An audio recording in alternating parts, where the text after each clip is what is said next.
السلام عليكم، شلونكم كيكاتي؟ شلون صحتكم؟ ان شاء الله بخير.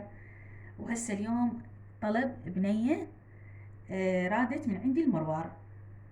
طبعا اني قست هذا كوب قياسي معياري، يعني زين كوب واحد، فجاي تلاحظون انه هو ما مليان. يعني هذا هسه الستيل حطيت انا بيه هذا كوب قياسي المعيار مالتي. هذا واحد، وراح اخلي ثاني.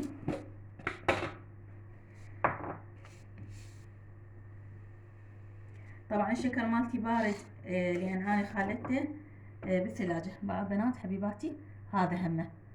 هاي هسه عندي انا كوبين، قلنا الكوب المعياري. فهسه شنو اجي اخلي؟ راح اخلي كوب واحد مقابيلهن، اخلي كوب واحد مي.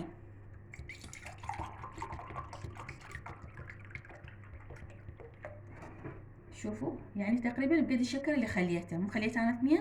هذا هسه واحد مي. شوفوا عيوني، يعني شنو هي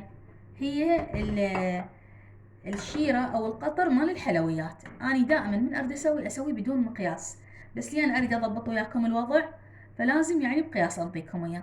دائما اللي مال حلويات اني استعمله للقيامات، مثل الزلابيه، شغلات يعني مثل يعني يراد لها هيجي يعني شيرة او القطر.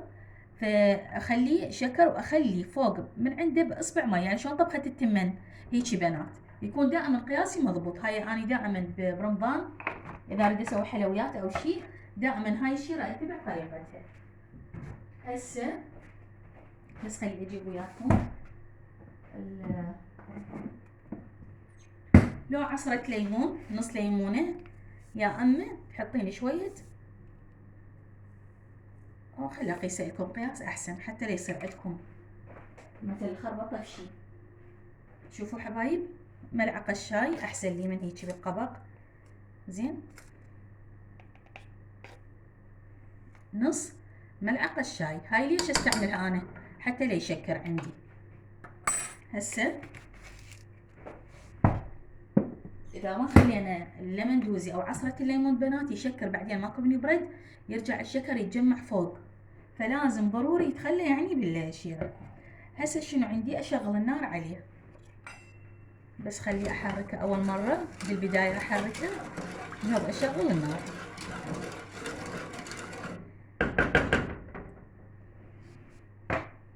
هسه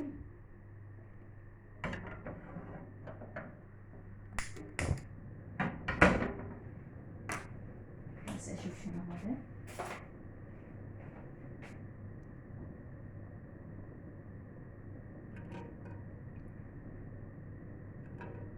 هو أنا لين أستعمله هذا للكيك، خالته بالفريز فماخذ يعني نبات شغلات من الكيك وهيجي شي، ما أعرف شنو هاي.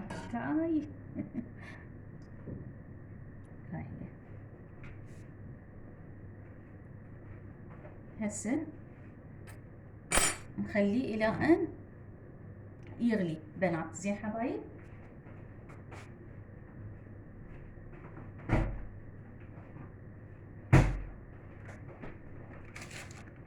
عندي هذا هسه باكيت جيلي، اي شيء انت تردينه. هو شنو هي الوصفة بالاساس؟ الوصفة بالجلاتين بنات.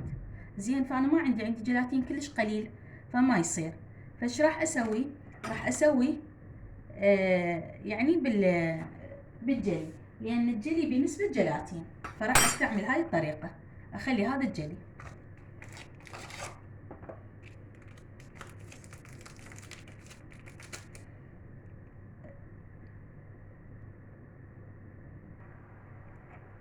اني شنو اريد اوصله درجة غليان بنات، واريد شنو من يغلي يعني ما ظل عندي ولا حباية سكر موجودة بي، كله يذوب. زين حبيباتي، هي هاي اللي اريد اوصل لها المرحلة. انت اذا حركتي من البداية بعد ما يشكر، شلون انا بالبداية حركته على البارد وبعدين خليته. دير بالك ترى الشكر يركد جوا وخاف ياخذ لون، احنا نريده لون شفاف. قلت لكم هو بالاصل يعني بالجيلاتين. الجيلاتين ايش قد تستعملين يعني ملعقة كبيرة من هاي مليانة يعني او ملعقتين. زين اذا يعني ما تنملي لا يعني المفروض ملعقتين تخليهم بمي من هذا المي العادي يعني، والى ان تبدي مثل يعني الحبيبات مال الجيلاتين تشرب المي. زين شو تسوين بعدين النوبة وراها؟ تخلين عليها من هذا شوية المي اللي هو حار تخلينه عليها، وبعدين ترجعين تضيفينه عليه.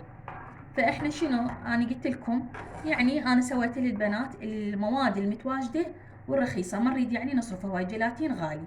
زين حبيباتي، فاريد الشيء الموجود عندكم بالبيت حتى نسوي بيه. عندي نسبه جيلاتين انا موجوده قلت لكم بالجلي، وراويتكم هو جلي الفراوله، انت اي جلي عندك موجود سوي بيه. هسه اريده يغلي. هسه اجي جاي يغلي اتاكد انه اكو بعد حبيبات مال شكر موجوده، اخذ الاطراف ومن جوا همه اشوف. هسه ما عندي ولا حبايه سكر ضاله. زين عيوني، شو اسوي هسه؟ هسه من هيجي فار راح اخلي عليه الجلي، بس شنو بالبدايه اطفيه على مود اتاكد ان الجلي هم الحبيبات مالاته كلهن يعني ذابن. بس خلي اجيب المقص.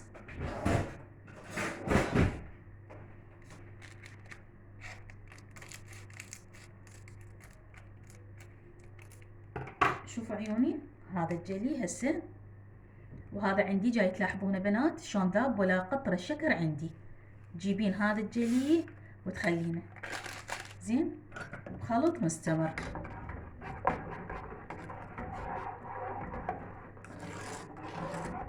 الجلي هم بيه نسبة حموضة مال يعني لمندوزي.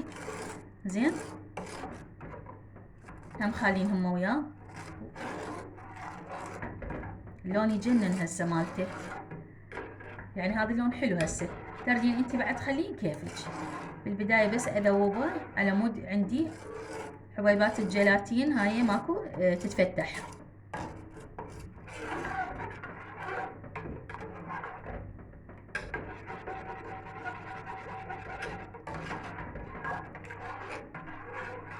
هسه ارجع اشغله، يعني قصدي افتح النار عليه.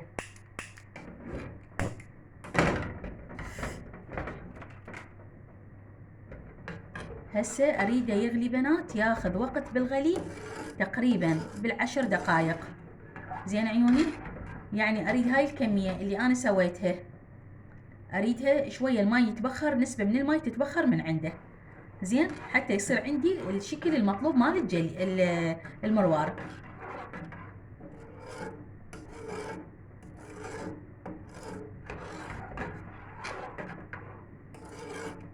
اخذ دائما الاطراف لان يصير عليها نوبات هاي الحبيبات مال السكر ومال الجلي. هسه اريد اوصله درجة غليان واخليه قلت لكم تقريبا بالعشر دقائق يغلي، واراويكم النتيجة النهائية. هو هسه برد من حطيت انا الجلي عليه برد. زين بردت انا يعني باعتبار برد عندي. هسه النوبة شنو راح يبدي يفور او يغلي.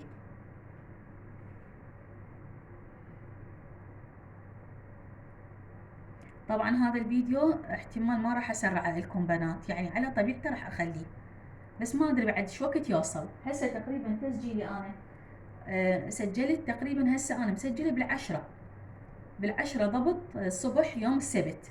زين جاي اسجله، فخلينا نشوف شو وقت يوصل المحروس. يعني انا الفيديو من اصوره ما يوصل بسرعه، وخاصه بالنهار بنات.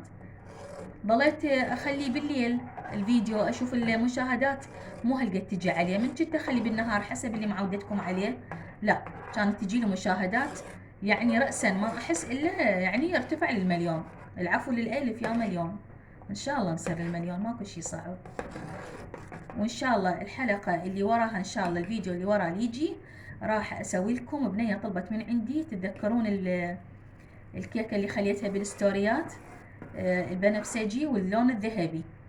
زين هاي الكيكة اللي سويتها اكو بيها شكل ورد، اني مسويته شغلي هو قديم وبنية طلبتها من عندي قالت لي اريد شكل الكيكة، العفو البدلة، وشلون مسوية هاي الوردة مالتها ان شاء الله. الحلقة اللي وراها قلت لكم حتى لو انا ما عندي طلبيات بس راح انفذها على عجينة السيراميك مو على عجينة السكر، وانتم طبقوها على عجينة السيراميك اذا تجيكم مثل هيجي يعني يجيكم هيجي نموذج.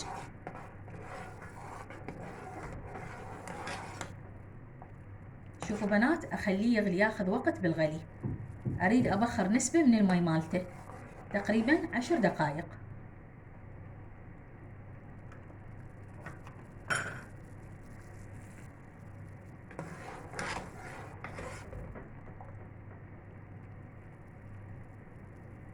انا من اشوفه يعني يغلف الملعقة، تغليف الملعقة يصير بيها اثخن من هذا التخن بعد. شوفوا هسه جاي تلاحظون انتم الملعقة مغلفة بس اريد بعد اثخن من هذا الشيء.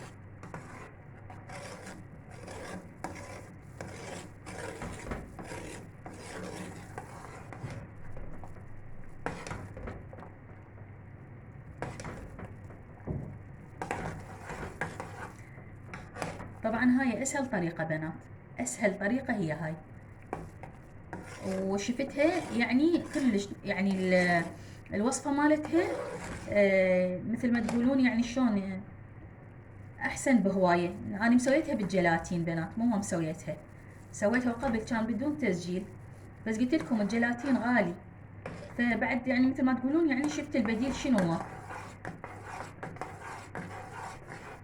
الجيلاتين من تسوينه يظل اللون مالته شفاف، يعني شلون هذا المروار اللي احنا نجيبه وبعدين انت تلونينه، مثل تردين تحط تسوينه احمر، خليتي عليه مثل طعم الفراولة او طعم الكرز، رجعتي مثل او نوبات شنو يصير لون وردي تردين تسوينه، تخلينه شلون شراب الورد يعني يصير، تحطين عليه ماي الزهر مو ماي الورد ماي الزهر، زين.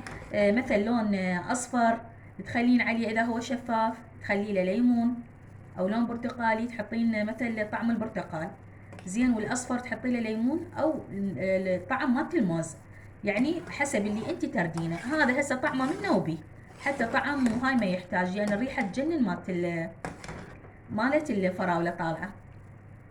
شوفوا انا جاي يعني جاي اشوف الفحص هسه بالملعقه، بعد اريد اثخن من هيك.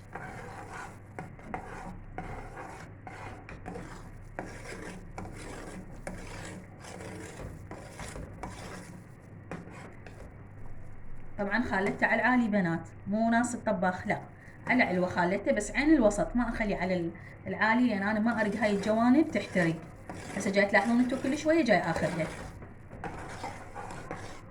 اتمنى لو ينزل على الثلاثة لان هو صاير شو ثلاثة وشويه ينزل الفيديو اذا انزله الصبح.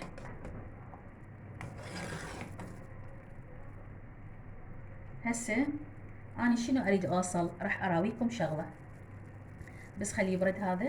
شوفوا بنات، شوفوا ما اعرف واضح عندكم، جاي تشوفون هيك يصير بيه مثل المخطه، هذا اللي اريد اوصل له. هسه لهنا كافي.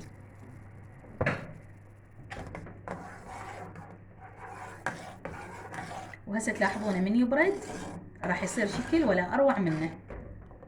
هسه هو حار، خليه يبرد وارجع لكم. طبعا احنا المروار بنات اللي ناخذه الكيلو مالته صاير ب5 وحتى ب6 صاير، حتى ب6 صاير، زين. فهسه احنا باعتبار استعملنا هذا قلت لكم القلاص او هو الكوب المعياري بنات، انتم من تريد تقيسون قيسوا بالكوب المعياري. انا ذن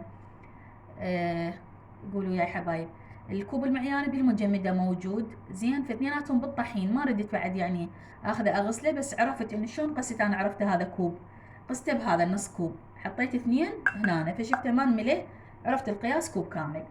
انا شنو هسه اريد اقول لكم، اريد اقول لكم انه احنا بيت جاي ناخذه ب6 ب6 او 5 المروار الكيلو مالته. هسه اذا انت على هاي الطريقه تريد تمشين ايش قد كلفنا؟ تقريبا هذه يمكن ب500 بنات يصير، انا يمكن ما اعرف الاسعار هالقد لان ابو نور دائما هو يسوق لي، اعتقد هذا لو ب500. هسه خلينا نقول ب1000، زين قولوا ب1000. عندك هنا الشكر هذا القلاص طبيعته ياخذ ربع كوب، هذا ياخذ ربع كوب هذا الستيل. فاني شنو ايش قد هسه حطيت تقريبا، خليت نص كوب بس ناقص من عنده، انتوا لاحظتوا يعني ناقص من عنده. زين، هسه خلي نقول قلنا هذا كوب يعني نص كيلو شكر. الكيلو الشكر هو ممكن 1500 لو 1400، والله حتى الاسعار ما اعرفها صدقون بنات. يعني انتوا هسه خلينا نقول 1500، انا جاي امشي وياكم على السعر الغالي. زين، قلنا هذا الجلي ايش قد قلنا؟ خلينا نقول 1000، وهنا خلينا نقول مثل 1000. هسه ابدا هذلنا ب2000. زين، ملعقة اللمندوزي هم تنحسب. زين، شوفوا بنات، يعني صار عندي مروار تقريبا، وراح اوزنه لكم بعدين اشوف ايش قد راح يطلع وزن. زين حبايب، طبعا طلع صوت جدر الضغط. خلي بعد هسه اطفي وياكم، من يبرد ارجع. خلي لحم على بالجدر الضغط اريده يسلق.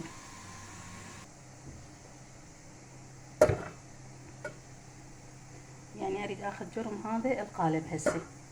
انا عندي 2 من عندهن، فرد اشوف ايش قد يصير، بس خلي اعلي لكم.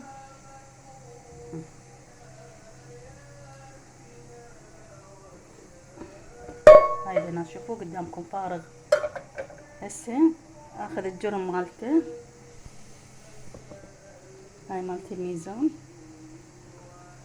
ارجع اصفره حتى لا ياخذ القالب وزن.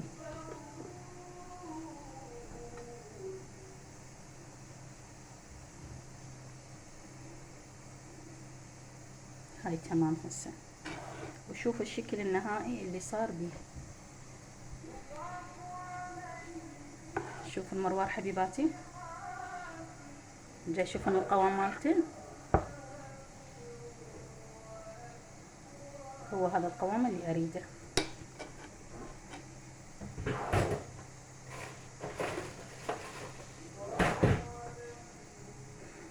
بس خلي اجيب سباتولا وارجع لكم.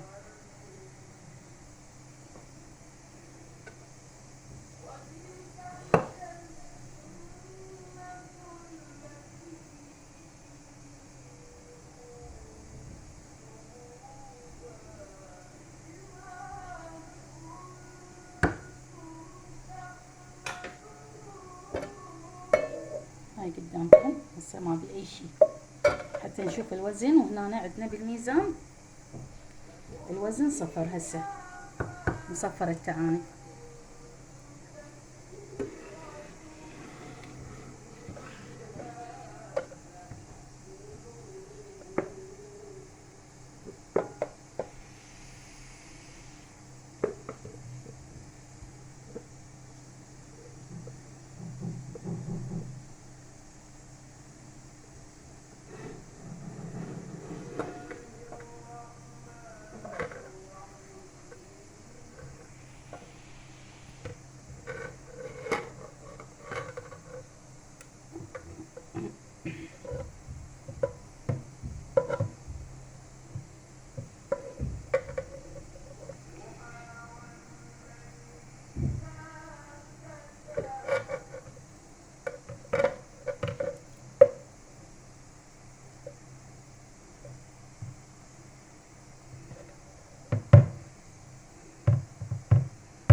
طلع تقريبا الوزن كيلو الا ربع عندي.